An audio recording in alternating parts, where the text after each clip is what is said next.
Hello and welcome back to the Anfield Edition Podcast. My name is Owen and joining me today is an old friend, Ty. Say hello, mate. Hello, lads. And today's special guest is Oliver Bond, the founder of AnfieldHQ and a huge presence on Twitter. Nice to have you on, lad. Thank you very much for having me, lads. Cheers. No problem. So today we'll be looking back at the January window now that it's shut, judging the club's successes and failings and hopefully getting a little insight into Oliver's links to the club and any deals he might have had a brief knowledge on. First of all, a quick summary of our January window. We brought in Van Dijk for a record 75 million, and that became the marquee signing of the Klopp era, in my opinion.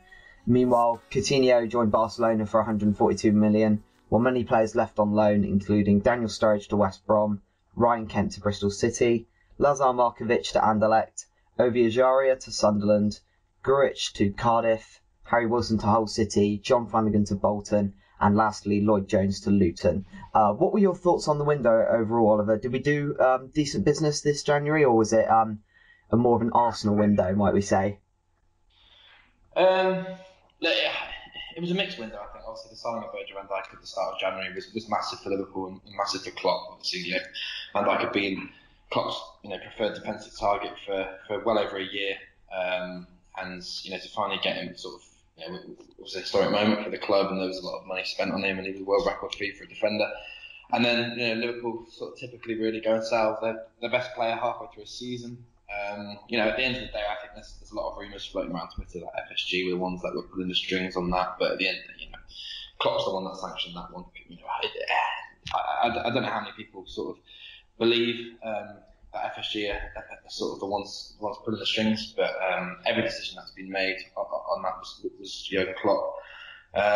So looking at those two, you think it's very typical Liverpool that they go and bring in a huge signing and they go and sell the best player. I think Klopp just said it in his press conference. A lot of this window was about outgoings. Players like Lazar Markovic, Liverpool just had to get off the books. He just had no future at the club. John Flanagan, another one, he'll most likely be released in the summer. Daniel Sturridge is a bit of an interesting one. A lot of Liverpool fans probably don't see a lot of strength up top, but Klopp obviously sees Roberto Firmino, Danny Ings, Dom Solanke, and also Mo Salah, who can play through the middle, and he's played through the middle a couple of times already for Klopp. A lot of Liverpool fans would have probably preferred to keep Coutinho, obviously, but at the end of the day, Klopp's the one that made the decision, and I think we've got to get behind it. Yeah, definitely, I couldn't agree more. I think the most important thing was, like you said, the outgoings, like letting our loaning out to the Championship, I thought was brilliant from Liverpool. I think the Championship is full with a lot of quality players, and it's a great proving ground for young players to also make that step up into the Premier League. So I thought that was the most important aspect of it. Ty, what were your thoughts on the window as well overall? Yeah, just echoing what Ollie said, really. I think letting go your best. I can't think of many teams in the Premier League that would let their best player go in January without strengthening them. Sure. Given the position that we're in, we've we're into the last 16 of the Champions League. You're pushing on for top four. Can you imagine? Well, let's put Arsenal aside because we know what they're like in the transfer window anyway. But can you imagine Chelsea letting Hazard go? Can you imagine, United letting one of their front three Man City letting Kevin De Bruyne go? Yeah. It's just ridiculous. I don't think a club and the position that we're in should be letting your best player go at this time of the season. I just thought if you wanted to put a deal in place, if you were worried about losing value, which I couldn't see happening anyway, it's a World Cup year. I can't see him with his form dropping off or anything like that. Why not agree a deal ready for the summer? Keep him until the summer. I think we've actually weakened our position at the moment, and it's not going to do us any favours. I'm all for supporting Klopp, but we put our faith in him, and hopefully he comes up trumps. I think that was the worry for a lot of Liverpool fans, was if you look at the Mahrez situation that's happening now. I think he's been on strike for 3 days, hasn't he? Because he hasn't got his move away. It's like, would that have been more dangerous to the club in general, seeing how they sort of treat their players? And then I think it was a matter of time with Coutinho, given how long he'd been at the club, and there was those huge rumours in the summer that he was going to leave. Even if we do agree a deal in principle, you could argue his heart's not in it. I think that would have been brought to the table. Oliver, was there any chance he would have stayed at all, do you reckon, or was it just a matter of time after that summer window ended? Klopp knew that he was going to lose his man in January, do you reckon? I don't think he thought he was going to lose him in January. I think it was probably a similar situation to Luis Suarez. I think Liverpool probably, sensed they were going to get another 12 months out of him until the summer. And then Barcelona obviously, reignited contact with Liverpool, the last sort of week of December. And then it sort of went from there. I think Coutinho always had it in his mind that as soon as Barcelona, came back in for him, he'd want to leave. I think, in a way, it's probably sensible from Klopp because Liverpool have got a huge next few months ahead of them, both in terms of securing a top 4 place, for the rest of the season, and also they've got a Champions League campaign starting again, later this month. So I think although it does seem bizarre to say best player and not replace him, I think I'd rather Liverpool do that than Coutinho disrupt the harmony of the squad, and Liverpool sort of just lose their way completely and finish 5th this season, and not get Champions League football and have Coutinho who's going to leave in the summer anyway. So it is a difficult one to stomach, but I think on the balance of play, Klopp sort of went with it, and at the end of the day, Liverpool fans don't see Felipe Coutinho day in day out at the club. We don't see what goes on behind the scenes. Klopp does. So I think Klopp's been justified in his decision making in terms of waiting for Virgil van Dijk and Naby Keita, and I think we've got to stick with him on this as well. He's always been credited as quite a good judge of character as well, and I think the moment he sensed that he was thinking about Barcelona and he was thinking of that move away, I imagine he would have thought, right, this is the time to cash in on him. We don't want him being disruptive. We might lose the money, because at the end of the day, we did get £142 million out of him. Like, if you said that to Liverpool fans, what was it when he joined from Inter Milan as this outcast for one of the biggest Italian sides, you'd have bitten a hand off. Like, £142 million for Coutinho. Like, looking back, it's crazy, isn't it? But the loss is huge. Like, we can't obviously ignore that. Many fans were crying out for us to sign some sort of replacement in January.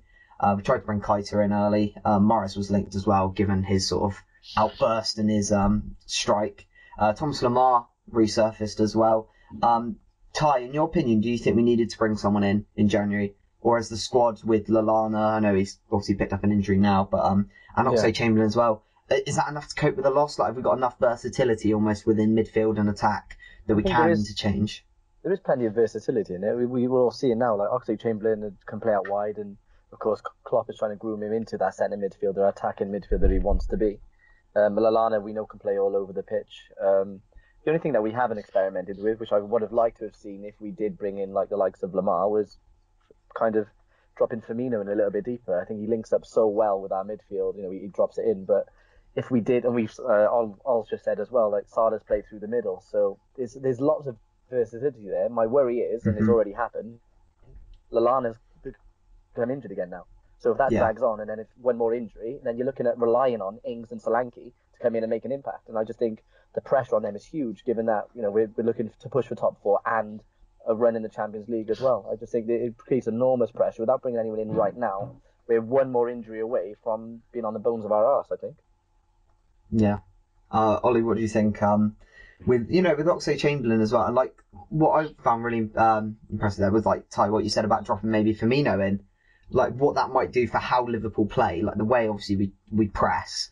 Firmino's so crucial, being at the figurehead almost of the attack. Like, what would happen if you drop him deeper into a role where maybe he is surrounded by more players? Would that make the pressing more effective? Maybe. Ollie, it'd be something I'd love to hear your take on.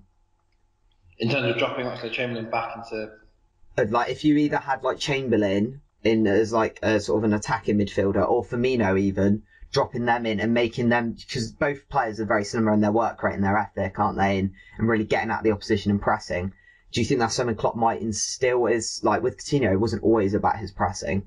It was more about his playmaking abilities. Do you think he can maybe drop a more hard-working, you could say, player into that midfield role and sort of see what happens, whether it be Firmino or Oxlade-Chamberlain? Oxlade-Chamberlain, I could probably see doing that more so than for Roberto Firmino. I just don't think you can move Firmino from where he is. Looking at statistics and looking at his attitude and his work rate, he's probably one of the best number 9s in Europe at the moment. I think he's close to 20 goals this season, which is a phenomenal return for someone who's not naturally known to be a number 9. So I just don't think he's someone who can move around the pitch. He's obviously Klopp's sort of number 1 striker, I guess, at the moment, and as long as Liverpool keep him fit, then Liverpool will have a big chance at securing their ambitions this season. With Oxlade-Chamberlain, I think it's a bit different. His preference is to play in midfield. I think he's really sort of bought into Klopp's way of playing. I don't think he was probably managed at Arsenal, and I think Klopp will really sort of get the best out of him. And as you said, his work rate's right up there. He's energetic, he's strong, he's powerful, and that's what Liverpool need in their midfield. Yeah, definitely. I couldn't agree more. I think what I would have loved more than anything would be to see Keita come in January. I think that was everyone's ideal signing, really, when you look at it. It was the closest one I think most Liverpool fans thought we got to bring in someone in to replace Coutinho. I think Anfield Edition were informed that Liverpool and Leipzig had managed to come to an agreement for the early transfer of him around the 10 or 15 million mark. And then that was also reported by respected German-based journalist Chris Williams. Oliver, to your knowledge, what exactly went wrong with the deal? Was there an agreement in place for that one? I wasn't aware of any agreement. I know it's been sort of, you like Chris Williams and Sam Maguire have come out and said, there was an agreement in place if Liverpool had paid a certain amount of money, they may be right. I don't doubt any of their sort of links to Germany, but it's not something I was aware of. From my point of view, Liverpool tried to get Naby Keita in early, and Leipzig just said no. In hindsight, Liverpool had gone in and probably said that we'll give you an extra 50 million. I think things probably would have been a bit different, but there's just no way Klopp was going to sanction that sort of money on a player Liverpool already own, and a player Liverpool will be getting in a few months' time anyway. So I wasn't aware of any agreement in place, but it may be the case where Leipzig asked for money and Liverpool weren't prepared to pay it. Yeah, sure, because that would have been, I think, at least the dream signing we could have brought in January to replace Coutinho, just another midfielder, another creative midfielder as well. I think the issue I have with the Mahrez and Lemar rumours was that it was trying to convert a winger into a central midfielder. I know Coutinho does play out wide sometimes, but you found his best football was when he was playing centrally, and that's the issue that I raised with Lemar and Mahrez, is whether we need more wingers, whether we need a player that actually can fulfil that role, and that would have been Keita, in my opinion. Ty, what was your take on it around January? Obviously, we had so many rumours with Keita. That would have been your number one? Yeah, a joint alongside bringing Mahrez in. I think number one, the key thing for Mahrez is that he would have been able to play the Champions League for us as well. And I think he's that kind of player where he can play centrally. He can operate through the middle. He's got great feet. I know he's very much one-footed, but I think so was Coutinho as well. We all knew he wanted to cut in on his right foot when he was playing out wide. But I think they're both players that can operate wide and both through the middle. I think Mahrez was... the only thing I can see with that is they turned down, what was it, 60 million from Manchester City? Yeah. And there was rumours that they were asking for 90 million. So it would have made sense. To me, that was one of the transfers that would have made sense. But of course, if they're asking for 90 million, I just don't think that's a reasonable amount of money to ask for at this stage of his career. He's definitely ready to make the next step up. I just think 90 million was a little bit ridiculous, and that's one of the major reasons why Klopp has often avoided spending big in the January transfer window, aside from Van Dijk, of course. Yeah. Oliver, do you know anything in regards to the Mahrez and Lemar rumours? Was there contact made with any of the clubs or any interest sort of registered in that sense? Yeah, there was contact made with both clubs as far as I was aware. Obviously, Lemar was a player Klopp wanted last summer, and sort of a player Liverpool bid for in the end, but they just weren't prepared to meet the £90 million valuation of him. And Arsenal were, but in the end it didn't materialise. I think Liverpool sort of went knocking on the door again in January, and Monaco sort of said the same thing. We want 90 million for him, which Liverpool just, especially Klopp, just was never going to pay. I think if sort of they come back and said, look, we'll sell him for 50, 60 million, I think Lemar would have probably come to Anfield this last month, but Klopp's just not one to spend 90 million on a player, unless he's really, really, really, really desperate for it. Klopp even came out the other night, I think, and said, I think it was last night, and said, look, we tried a few things, but at the end of the day, the money was ludicrous. And in terms of Mahrez, I'm not sure where these sort of rumours are coming from. I've seen some people on Twitter say we've had interest, and we've been talking to his entourage and his representatives, but as far as I'm aware, that's absolute rubbish. Liverpool did contact Leicester, I know this is pretty well known anyway. They did contact them, but it was to say that they weren't interested in Mahrez, nothing more. I think after the Van Dijk fiasco last summer, Liverpool are very, very careful and very cautious about what they do and what gets leaked and what gets said.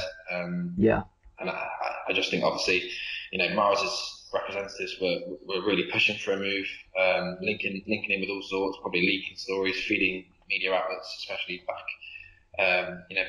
from where Mahrez is from, feeding stories out. And I think Liverpool just felt it was probably the right thing to do to contact Leicester and just be like, look, we've got no interest in Mahrez. Don't listen to any of the stories. We're not tapping up your player. So, I mean, as far as I'm aware, there was no interest in Mahrez, and there currently is no interest in him. Would you have taken him though, Al? Would you have taken Mahrez? Yeah, I think he's a very good player. I think he's he's only going to get better. He's Premier League and Champions League experience. Leicester are probably right in their valuation of him, given Coutinho went for 142 million. They're probably going with the market, but yeah, I would have taken him all day long, but not someone Klopp's sort of looking at. Not at the moment anyway. Whether that changes in the summer, I don't know. But I'd be happy to see him at the club.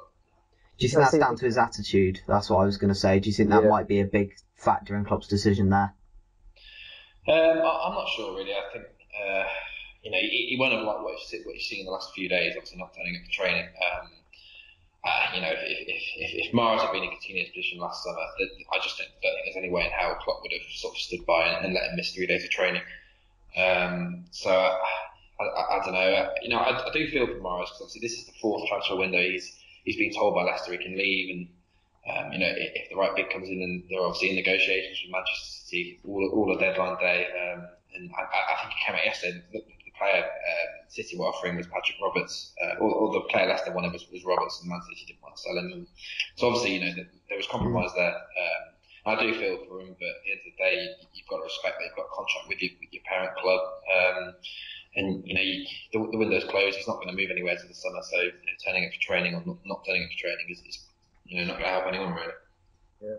I think the frustrating thing for me, and I have seen this echoed by a lot of Liverpool fans on Twitter as well, is that we're kind of hoping that Monaco soften their stance and they drop their price. They're saying, they're asking for 90, and Liverpool are somehow hoping that they drop it to what I'll say, 50, 60 million. So what happens when he goes to the World Cup, has a great World Cup, and then there's a bidding war?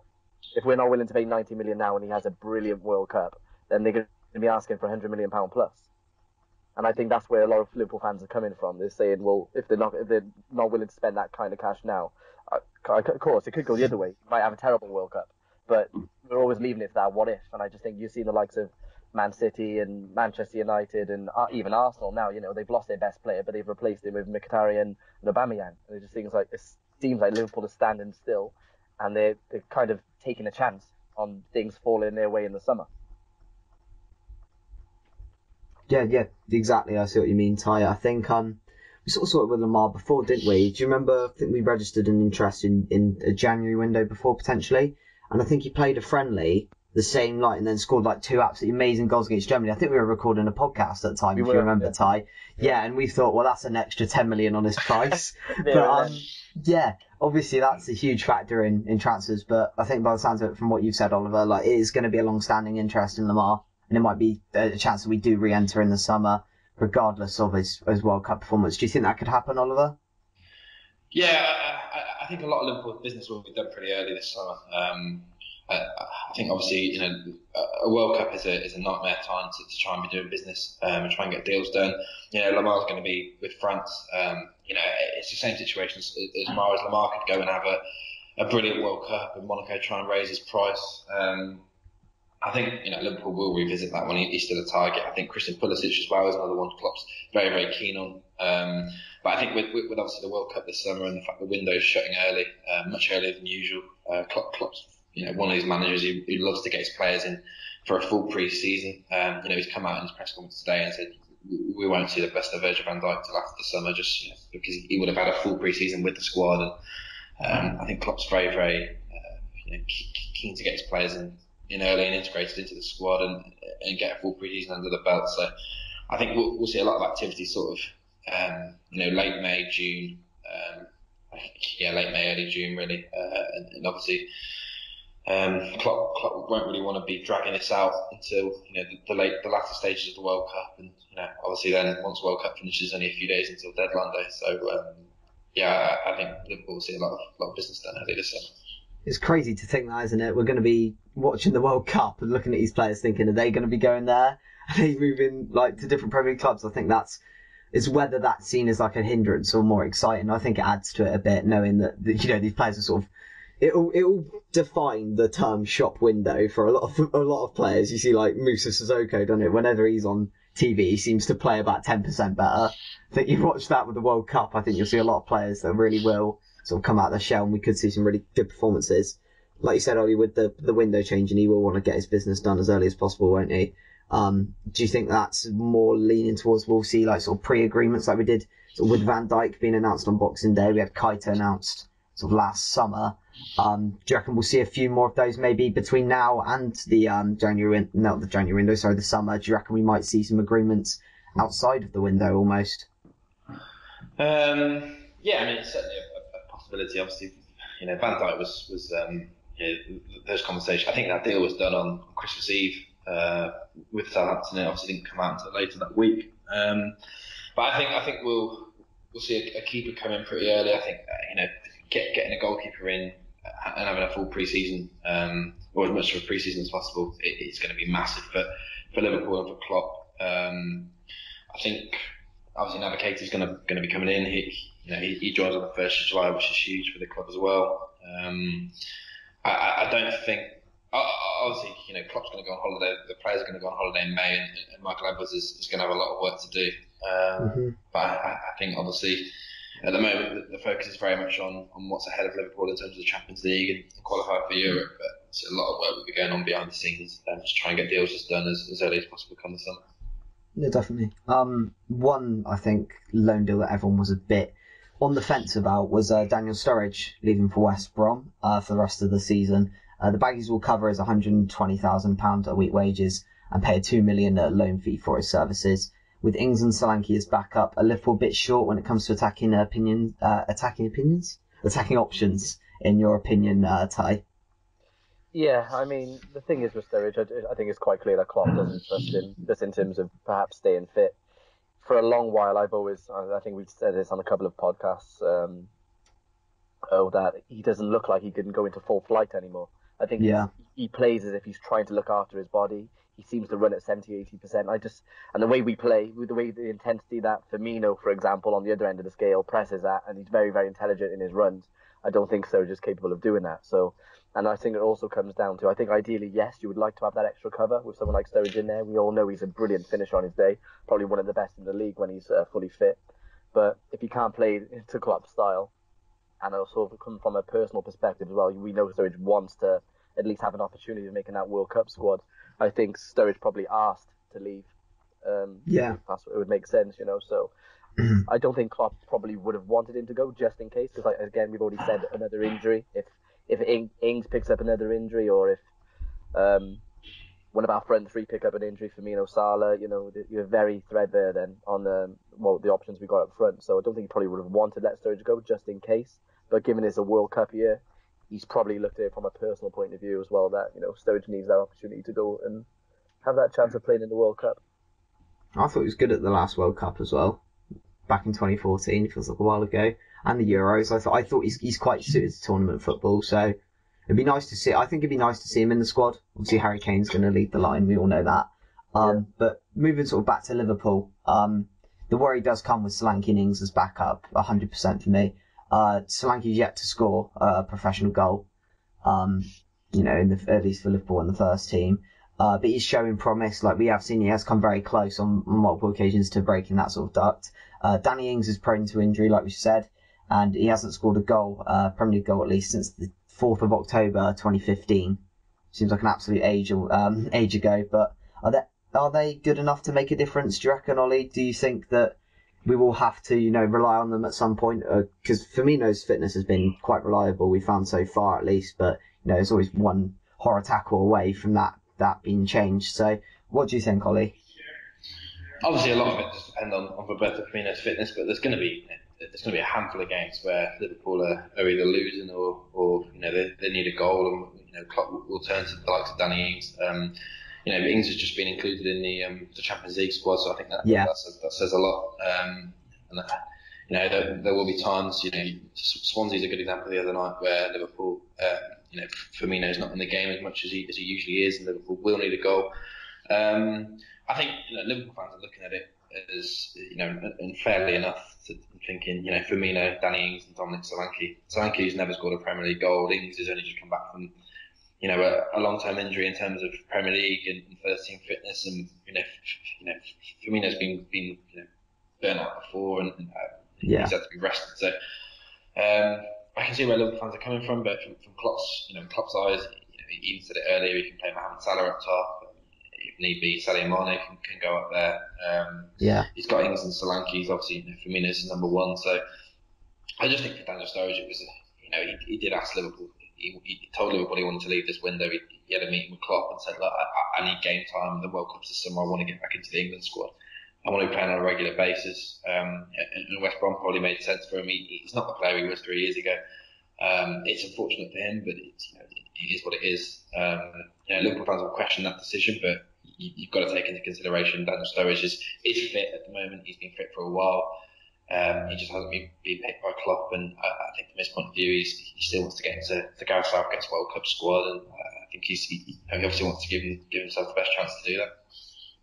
Yeah, definitely. I think what I was worried about more in the sense that Sturridge has been seen as a reliable goal scorer, even when dipping in and out of fitness. When he has been called upon, he has scored goals for us, and I think that's probably where a lot of the Liverpool fans' concern comes from. Whether that's completely out of Klopp's hands, like you said, he has asked to leave. There's nothing you can really do about that. Similar in the same sense to the Coutinho situation. What I think though is, I think that Ings and Solanke can do a job off the bench, but my worry, my concern would be just in the terms of having to start them. But we'll see how it goes. I think there's plenty of the season left over. Just to sort of round it off, Ollie, because I know you're obviously quite busy with Anfield HQ, of course. I just wanted to ask you about the contract situation with Emre Can. I think it's been a hotly debated topic recently, especially given his performances of late. Against Huddersfield, I thought it was absolutely superb, I have to say, getting the goal as well. Whether it's deflected or not, we'll ignore that. But it was just an all-round brilliant performance.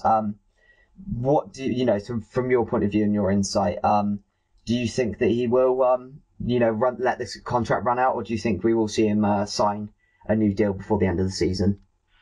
Honestly, God, couldn't tell you. We ran a story on AnfieldHQ about this time, probably about June last year, saying that he'd agreed terms with Liverpool and agreed to sign a new deal. And that turned out to be, so the last thing he'd done was agree terms. Obviously, he wants this release clause in there, and that only really came out late last year. I'm not sure what his thinking is at the moment. From my point of view, he starts every game for Liverpool. He's been made captain in the last few weeks. He's young. It would be a real shame for Liverpool to lose him, considering he came to England when he was very, very young, and we've developed him, and he's still got a lot of development to go, and we'd miss out on his peak years at the club. But I think Liverpool have got to be firm in the fact that they didn't allow a release clause when Coutinho signed his new deal. And they're not really. Liverpool aren't a club to include release clauses anyway. Whether that will change with modern football changing as it is, who knows? But I think he hasn't signed a pre-agreement with anyone yet. I think he's probably going to wait until the summer now. And if he just leave on a free, it'd be a real shame. But I think Klopp hasn't given up hope of him signing a new deal. The club haven't given up hope of him signing a new deal. And I think from his point of view, he's got a lot of football left to play this season. I think he'll sort of focus on that, and that him and his representatives will reevaluate the situation come the summer. Is he sort of biding his time for Champions League football, do you reckon? Could that be a huge factor when we sort of sit down and talk about this once we've finished our season, of course? Yeah, absolutely. I think all players want to play in the Champions League. I think Chan's no different. He would have had a big taste of it this season, and hopefully Liverpool will try and go as far as they can. Obviously, qualifying for the top four is going to be a big factor in it as well. But I think Chan's also slightly concerned that with Navigator coming in the summer, will he really start every game when you've got Jordan Henderson in there, Gini Wijnaldum, Alex Oxlade-Chamberlain, Emre Can, Navigator. There's only 3 positions really in the central midfield, and I think he's probably going to be looking at thinking, am I really going to play every game here? And based on his inconsistency, you do wonder whether he will play every game. But if he can perform like he did against Huddersfield every single game, then there's no question about it. He's got to start for the club. But I think at the moment it's a case of sort of just focus on this season. Let his agent speak to Liverpool and whoever else are interested, and they'll sort of evaluate it and make a decision come May and June. Yeah, sure. Thank you so much, Ollie, for coming on today. It's been an absolute pleasure to have you on. That's all we've got time for, unfortunately, today. But where can the listeners find you off the podcast, Ollie? Well, obviously my personal account on Twitter, or I do bits and bobs for other places. AnfieldHQ is obviously the main one. But yeah, either on my personal or AnfieldHQ. Yeah, sure. And Ty, great to talk to you again. Where can the listeners find you off the podcast? I'm not doing as much work for you as I was, but I'm sure I'll be back doing more things closer to the summer. But Tyler_PT. Personal training. That's me. Yeah, so make sure you give them a follow. Once again, follow Anfield Edition for updates on when the podcast is released. Thank you so much, Ollie, for coming on, and thank you, Ty, as well. So say goodbye, lads. Cheers, guys. Cheers, man. Thank you. And it's bye from me as well.